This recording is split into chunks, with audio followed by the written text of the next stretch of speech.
नमस्कार दोस्तों, मैं हूं Mamta Sharma classes point YouTube channel पर। स्वागत है आप सभी का एक बार फिर से। दोस्तों, आज की हम इस वीडियो में पढ़ने वाले हैं सर्वनाम, जिन्हें हम इंग्लिश में प्रोनाउन कहते हैं।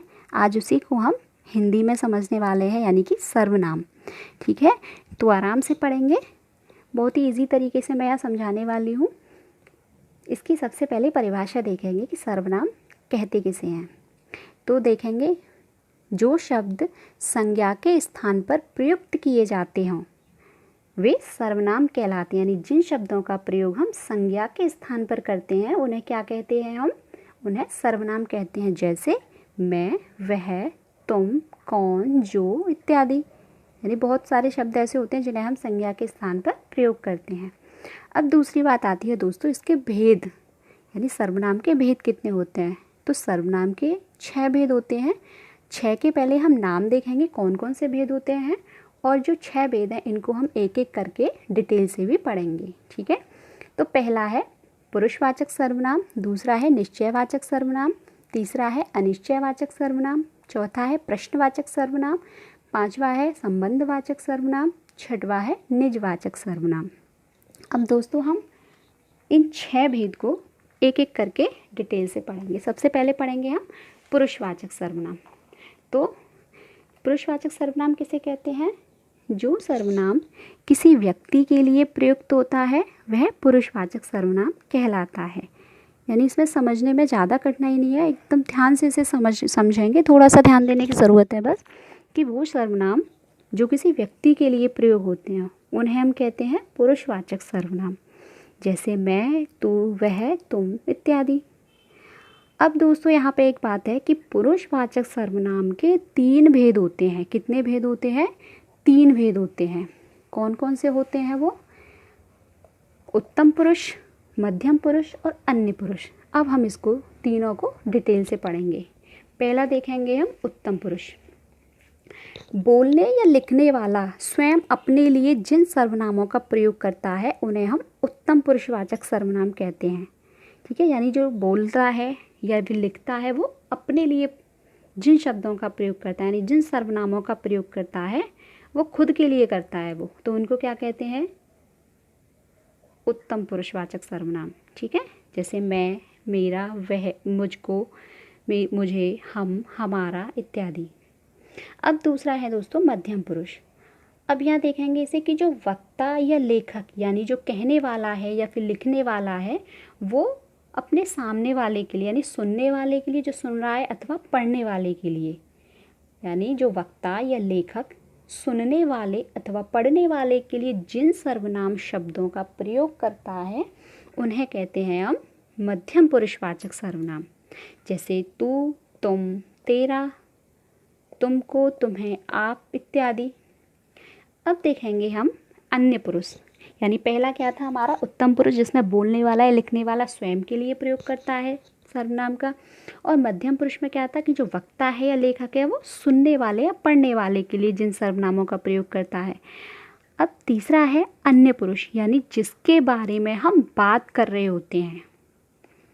कोई तीसरा होता है, यानी जिसके बारे में हम बात कर रहे होते हैं या लिखते हैं, उसके नाम के बदले प्रयुक्त सर्वनाम को अन्य पुरुषवाचक सर्वनाम कहते हैं। जैसे वे, उसे, उसको, उन्हें, उन्होंने इत्यादि। ठीक है, तो यहाँ पे दोस्तों हमने सर्वनाम का पहला भेद डिटेल से पढ़ा, पुरुषवाचक सर्वनाम। अब हम देखेंगे दूसरा, यानी कि निश्चयवाचक सर्वनाम। किसी निश्चित व्यक्ति, वस्तु, घटना अथवा कर्म के स्थान पर प्रयुक्त होने वाले सर्वनाम निश्चयवाचक सर्वनाम कहलाते हैं। यानी किसी निश्चित कोई व्यक्ति होता है, घटना होती है या वस्तु होती है, उसके बारे में हमें निश्चित पता होता है।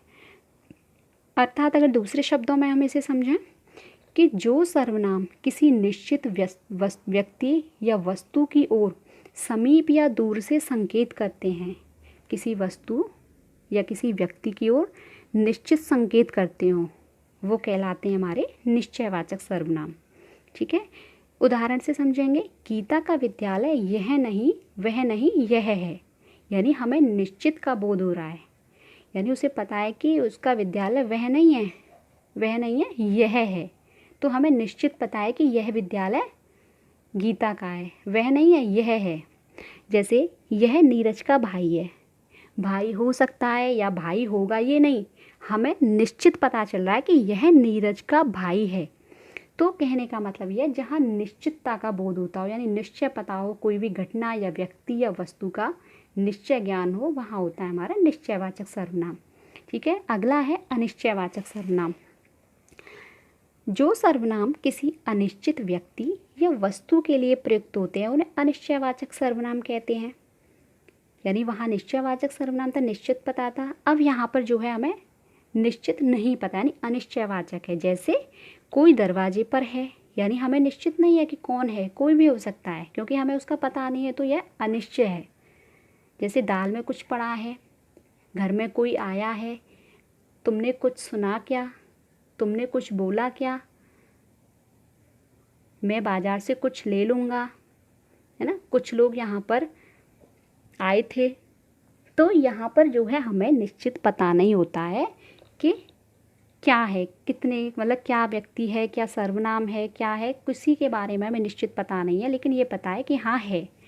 यानी निश्चयवाचक में हमें निश्चय पता होता है और अनिश्चयवाचक में हमें नहीं पता होता कि निश्चित क्या है। अब देखेंगे अगला प्रश्नवाचक सर्वनाम।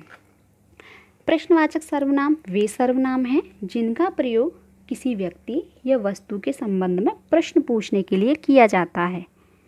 ठीक है, यानी हम किसी से जब प्रश्न पूछते हैं तो प्रश्नवाचक सर्वनाम का प्रयोग हम करते हैं।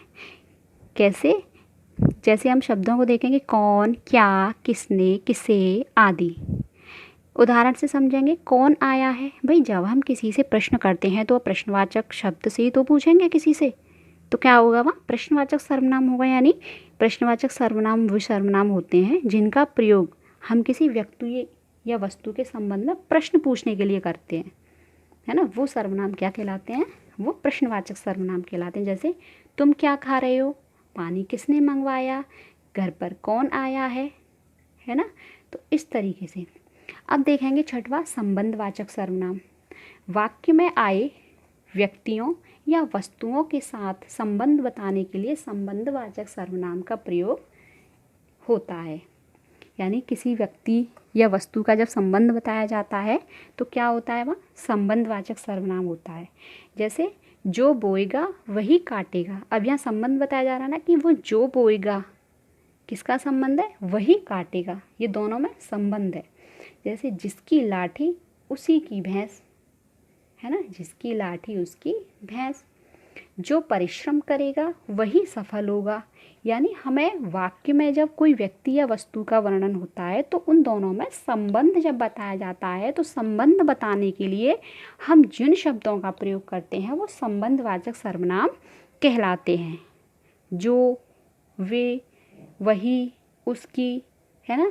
जैसे जो परिश्रम करेगा वही सफल होगा, यानी जो जल्दी जागेगा वही पाएगा, जो सोएगा वो खोएगा। इस तरीके से अगला है निजवाचक सर्वनाम। तो जो सर्वनाम कर्ता के निजत्व यानी कर्ता के अपनेपन के लिए प्रयोग करते हैं तो उन्हें निजवाचक सर्वनाम कहते हैं। यानी कर्ता जो है अपने लिए यानी अपनेपन के लिए, निजत्व के लिए करता है इनका प्रयोग, तो वो क्या कहलाते हैं, निजवाचक सर्वनाम कहलाते हैं। उदाहरण से समझेंगे, मैं स्वयं यह कार्य कर लूँगा, वह खुद ही पढ़ेगा, तुम लोग अपनी पुस्तक पढ़ो। यानी जो करता है, करने वाला है, कार्य को जो करने वाला होता है वो कर्ता होता है, और कर्ता जो है खुद अपने लिए यानी अपनेपन के लिए, अपने निजत्व के लिए इन शब्दों का प्रयोग करते हैं तो उन्हें कहते हैं हम निजवाचक सर्वनाम। तो यहाँ पर क्या है, मैं स्वयं यानी अपने लिए कहा है कर्ता ने कि मैं स्वयं कर लूँगा, या मैं स्वयं अपने घर चला जाऊँगा, या वह खुद ही पढ़ लेगा। यानी जो काम को करने वाला होता है वो कर्ता होता है, कर्ता जो होता है वो खुद अपने लिए प्रयोग करता है इन शब्दों का, तो वहाँ होता है निजवाचक सर्वनाम। ठीक है दोस्तों, तो मैं यहाँ पे उम्मीद करती हूँ कि आपको मैं सर्वनाम को अच्छे से समझा पाई हूँ। हमने इसके सर्वनाम की परिभाषा समझी, इसके भेद पढ़े, 6 भेद होते हैं और 6 भेदों को हमने डिटेल से पढ़ा। तो दोस्तों आई होप कि मेरी ये वीडियो आपको पसंद आई होगी। तो दोस्तों अगर वीडियो मेरी पसंद आई हो तो प्लीज़ इसे लाइक, शेयर और सब्सक्राइब कीजिए। अगली वीडियो में मैं और भी कंटेंट लेकर आऊँगी जिसको हम ऐसे ही बिल्कुल ईज़ी तरीके से पढ़ेंगे। ठीक है, तब तक के लिए आप सेफ़ रहिए, अपना ध्यान रखिए। मिलते हैं हम अपनी नेक्स्ट वीडियो में। ठीक है।